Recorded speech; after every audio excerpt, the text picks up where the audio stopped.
Ruangan yang satu ini terasa begitu sunyi. Padahal di luar sana suasana begitu ramai dan riuh dengan orang-orang bergembira menunggu peristiwa besar yang akan segera dilaksanakan.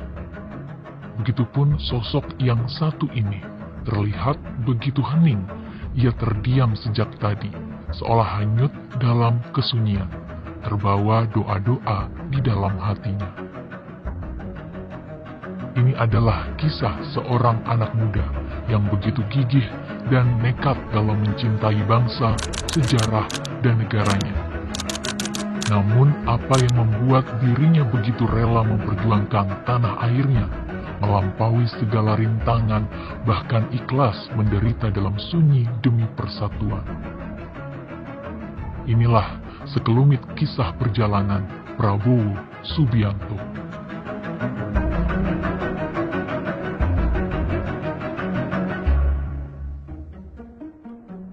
Kisah ini berbeda dengan cerita perjalanan banyak tokoh perjuangan yang biasanya berlatar belakang dari keluarga sederhana atau bahkan keluarga miskin.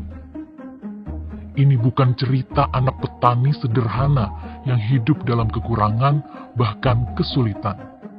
Prabowo kecil lahir dari keluarga yang mapan, bahkan berkecukupan dan tidak kekurangan.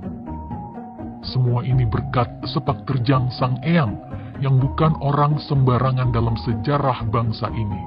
Ia adalah Margono Djoyohadikusumo. Margono Djoyohadikusumo berperan aktif dalam mempersiapkan kemerdekaan Indonesia. Cerita-cerita perjuangannya ini turun menjadi kisah kepahlawanan yang sering didengarkan oleh Prabowo kecil. Lewat cerita dan pengalaman Sang Eyanglah, nilai-nilai kepahlawanan mulai ditanamkan kepada Prabowo melalui berbagai cara. Salah satunya melalui pertunjukan wayang. Cerita-cerita wayang mengajarkannya tentang kesetiaan, kepahlawanan, kepemimpinan. Begitu juga cerita tentang kedua pamannya. Memang, siapa kedua pamannya? Jika kepahlawanan mengalir kuat dalam denyut darah Prabowo, dua pamannya gugur dalam pertempuran Lengkong untuk mempertahankan kemerdekaan Indonesia. Semangat dan kegigihan perjuangan sang paman telah diwariskan lewat nama tengahnya, Subianto. Tak heran jika jiwa dan kegigihan sang paman terbawa dan terjaga baik saat Prabowo tumbuh di masa kanak-kanak. Sebagai seorang anak, Prabowo harus meninggalkan Indonesia mengikuti ayahnya. Ayah Prabowo juga seorang tokoh yang disegani dan dihormati. Ia adalah seorang begawan ekonomi Indonesia, yakni Sumitro Djoyohadikusumo. Sebagai seorang ekonom yang diandalkan negara pada saat itu, ayah Prabowo harus berpindah-pindah dari satu negara ke negara lainnya. Tentu ini menjadi tantangan bagi Prabowo di usia anak-anak, karena benih-benih nasionalisme baru tersemai dan belum tumbuh. Namun di luar negeri, Prabowo menikmati masa kanak-kanak yang penuh warna. Sejak dulu, Prabowo mudah memperhatikan hal-hal detail dan menyukai permainan yang membutuhkan keahlian strategi. Dibesarkan dalam keluarga intelektual menjadikan Prabowo tumbuh menjadi lebih kritis dan pesat berkembang. Namun ia tetap menjaga kesantunan ala orang timur seperti yang diajarkan orang tuanya. Ketika kecil, kami sering bermain koboi dan Indian. Ia juga serius saat bermain tentara, mengoreksi cara baris, cara pegang senjata, dan memberi contoh di depan. Ia sangat tertarik dengan dunia militer. Pernah suatu saat kami berkelahi, dia saya tonjok, namun dia diam saja. Rupanya ia dididik untuk tidak memukul perempuan. Walaupun demikian, hidup di luar negeri sebagai anak Indonesia tidaklah mudah. Prabowo tak jarang diterpa berbagai cemoohan hanya karena ia warga minoritas. Apakah ini lantas membuatnya menjadi lemah? Ternyata Prabowo malah menjadi semakin tangguh. Rasa nasionalismenya semakin tumbuh. Ia berhasil menyesuaikan diri dan bergaul dengan luas.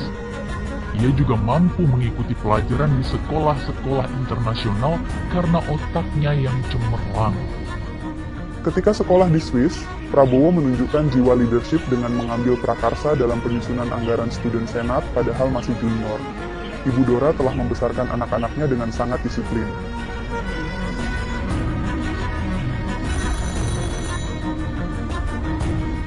Kabar baik datang saat ayahnya dipanggil pulang untuk menjabat sebagai Menteri Keuangan. Prabowo merasakan semangat menggebu. Timbul banyak pertanyaan dalam dirinya. Apa yang bisa kulakukan untuk rakyat di tanah air yang kucintai ini?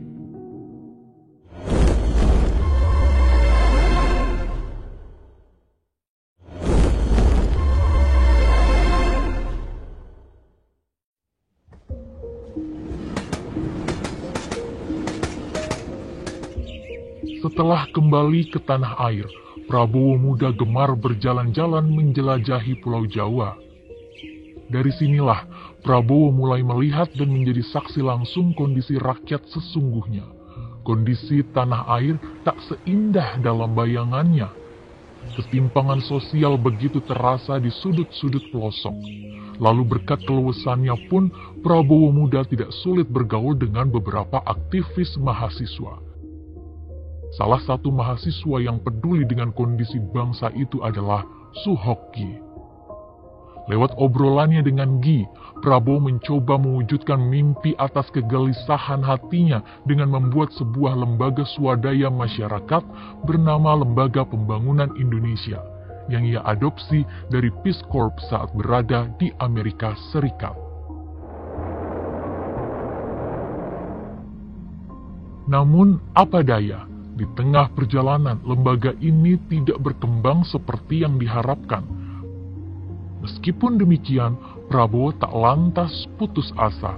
Ia terus mencari jalan lain untuk mewujudkan kecintaannya pada bangsa dan tanah airnya.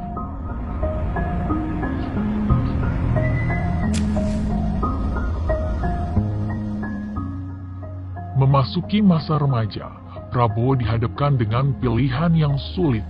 Ia diterima di 2 universitas internasional, namun hatinya tetap melekat pada negerinya. Karena itu, Prabowo memutuskan untuk masuk Akademi Militer Nasional di Magelang. Selain menguatkan rasa nasionalismenya, ia pun ingin melanjutkan mimpi perjuangan sang paman.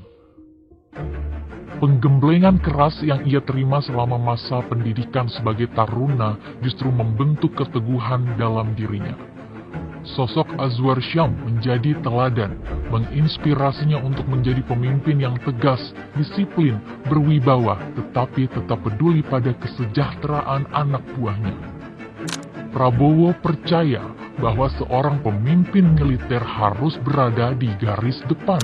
Sebagai salah satu pemimpin di Kopas Sanda, ia dikenal dekat dengan para anak buahnya.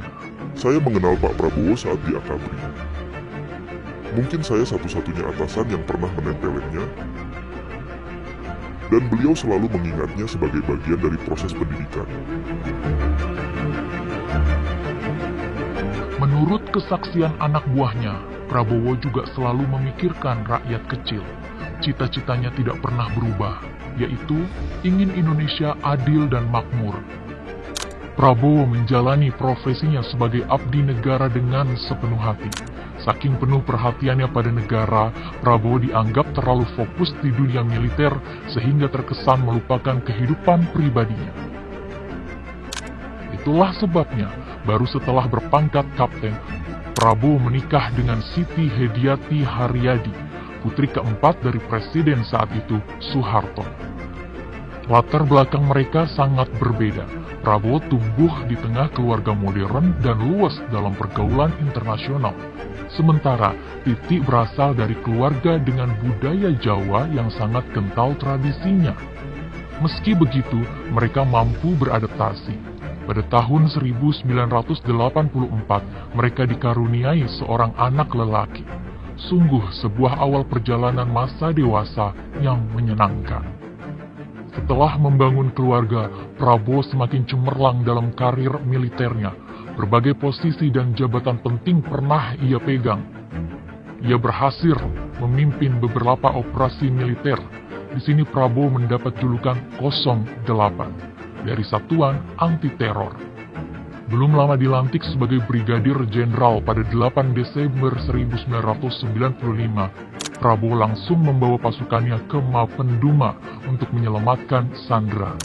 Tak hanya menyelamatkan Sandra, Prabowo juga memimpin ekspedisi Kopassus yang bekerja sama dengan beberapa lembaga lain untuk menaklukkan gunung tertinggi di dunia. Sungguh sebuah pengalaman yang luar biasa. Namun di tengah karir dan kehidupan yang baru berjalan, Prabowo dipaksa menghadapi pilihan yang sangat berat. Indonesia mengalami pergolakan politik yang memaksa Prabowo terseret dalam pusarannya. Sungguh sebuah ujian dan masa-masa terberat bagi Prabowo. Ujian ini menghadapkan Prabowo pada puluhan persilangan pilihan yang sangat berat. Apa yang harus dia putuskan? Kesetiaan kepada atasannya, presidennya, kepada keluarganya, istri, kepada bawahan dan pasukannya, kepada negara, atau kepada rakyat Indonesia. Mana yang harus dipilih?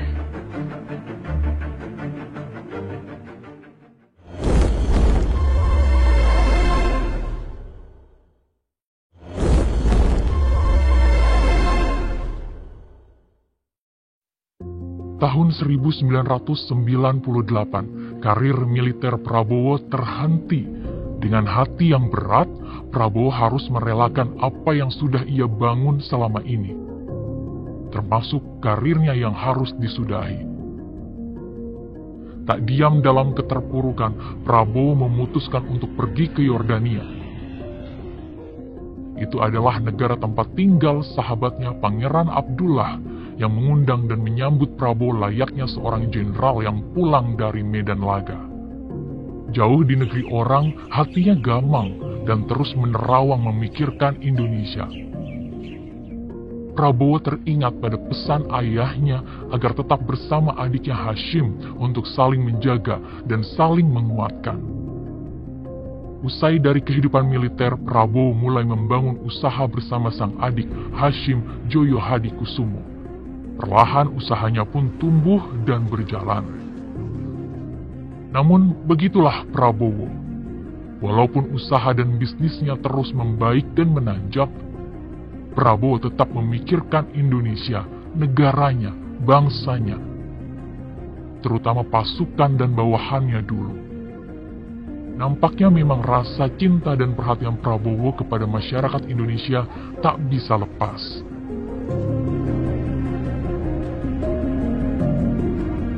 Sampai pada suatu hari, sebuah kabar membuatnya ingin segera kembali ke Indonesia. Sang ayah jatuh sakit. Namun, posisi, kondisi, dan situasi politik saat itu membuat kepulangan Prabowo tidaklah mudah. Segala upaya dilakukan agar ia dapat pulang dan menjejakkan kakinya kembali di tanah yang ia cintai. Namun, bagaimana kisah dan upaya Prabowo untuk pulang?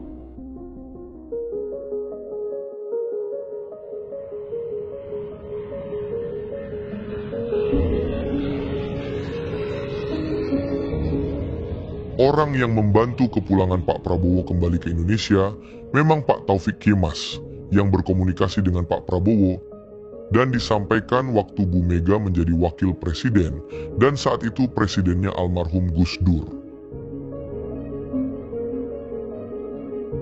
Perjalanan panjang seorang Prabowo yang begitu besar keinginannya membantu rakyat serta memajukan bangsa dan negara, sungguh sebuah mimpi besar yang masih gelap ujungnya dan tidaklah mudah. Prabowo yang hanya ingin kembali ke tanah airnya juga menghadapi begitu banyak kesulitan. Namun, atas kesaksian baik beberapa tokoh bangsa terhadap Prabowo, akhirnya Prabowo berhasil pulang kembali ke tanah air pada awal tahun 2000. Sayangnya tak lama kemudian, pada tahun 2001, ayahandanya Pak Sumitro Joyo Hadikusumo meninggal dunia di usia 81 tahun. Sungguh itu menjadi tahun-tahun yang berat bagi seorang Prabowo. Ujian demi ujian datang menghadang silih berganti, namun Prabowo tetap tegar dan pantang menyerah pada mimpi dan cita-citanya, yakni berbakti pada negeri dan turun membantu meringankan beban rakyat. Setelah merasakan sendiri turbulensi, gejolak, bahkan friksi politik, Prabowo menyadari satu hal penting, cara dan langkah yang pasti untuk secara nyata membantu negara dan bangsa adalah dengan terjun ke politik praktis. Ia pun memutuskan untuk mendirikan sebuah partai, yaitu Partai Gerakan Indonesia Raya atau Gerindra pada tahun 2008.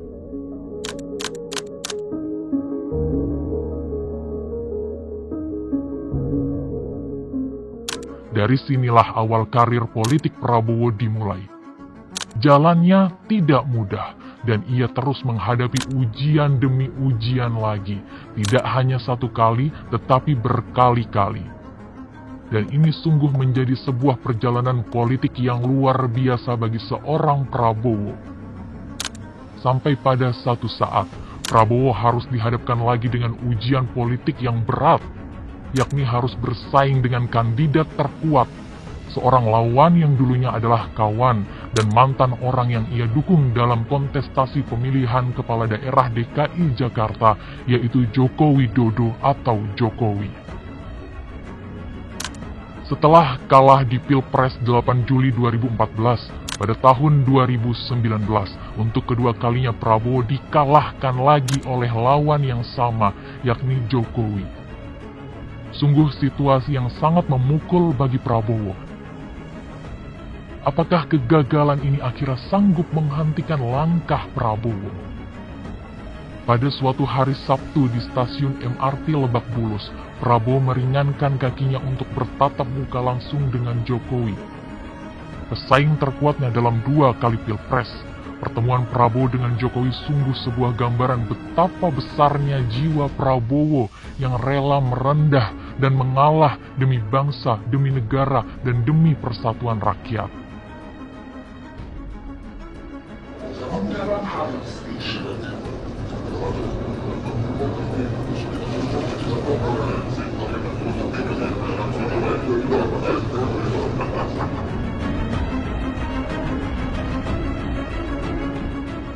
Lantas Prabowo menyadari bahwa membantu dan memajukan rakyat Indonesia tidak harus selalu dengan cara menjadi pemimpin tertinggi. Baginya keutuhan bangsa lebih penting di atas kepentingan golongan. Ia menerima tawaran rekonsiliasi dari Jokowi. Itulah yang membuat Prabowo menerima jabatan sebagai Menteri Pertahanan Republik Indonesia.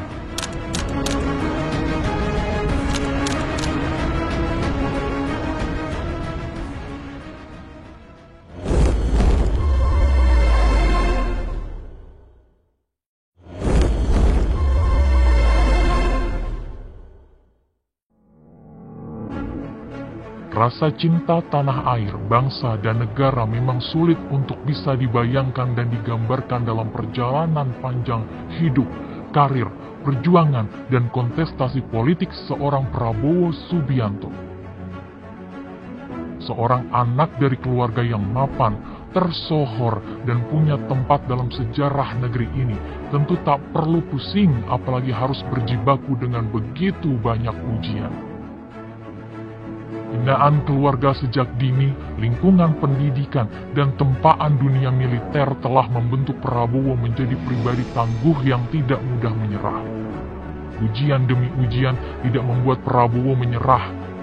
Kegagalan demi kegagalan tidak menjadikan semangat Prabowo kandas. Prabowo tetap teguh, berani, dan gigih untuk terus mewujudkan keinginannya.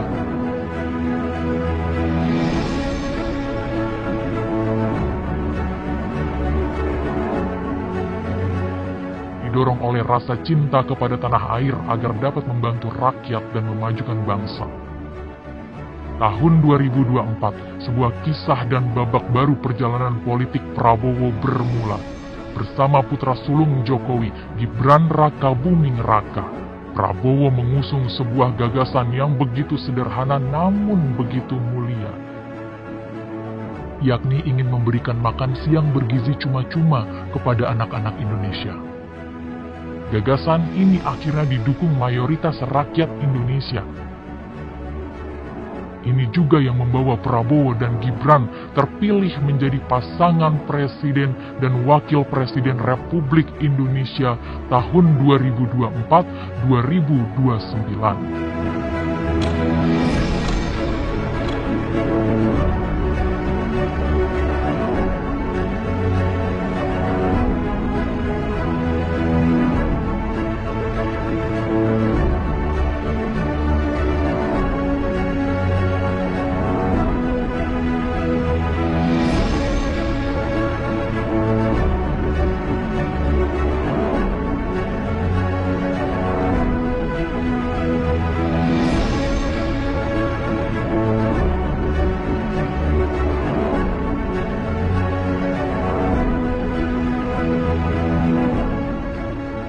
Prabowo Subianto, Presiden Republik Indonesia ke-8, siap menjalankan tugasnya sebagai kepala negara dan pemerintahan.